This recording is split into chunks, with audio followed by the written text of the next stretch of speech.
U.S. intelligence officials have studied the movements of troops and military equipment and determined that Russia has amassed 70,000 troops near the Ukraine border and is planning to deploy another 100,000 along the border as part of preparations for a possible invasion early next year.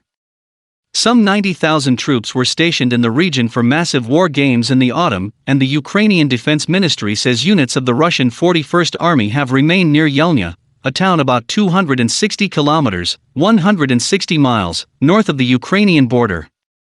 The size and location of the forces has led Ukraine to accuse Russia of preparing for a possible large-scale military offensive, which would result in open war between the two neighbours.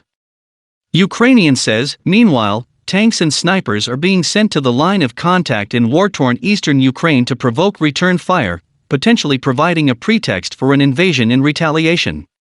Biden was vice president in 2014 and has keen memories of when Russian troops marched into the Black Sea peninsula of Crimea and annexed the territory from Ukraine, forcing a crisis in relations.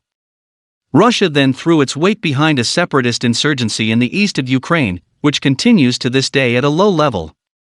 A 2015 peace deal was aimed at ending the war and stopped large-scale confrontation between Ukraine and rebels. But Russia now accuses Ukraine of breaching the peace agreement, and the West of not enforcing it. Moscow has also remained concerned that Ukraine may join the NATO group, where the binding principle is an attack on any member, is an attack on the organization as a whole. Russia wants the West to rule out Ukrainian membership. But Mr. Putin is said by analysts to resent the breakup of the Soviet Union and harbor a view that Ukraine should be part of the Russian Federation. A recent article by the Carnegie Endowment for International Peace said Mr. Putin published a treatise in July which asserted that Ukraine is not and has never been an independent state and amounted to no less than a historical, political, and security predicate for invading it. U.S. President Joe Biden, meanwhile, is a supporter of a fully independent Ukraine and has pledged his unwavering support to Ukrainian President Volodymyr Zelensky.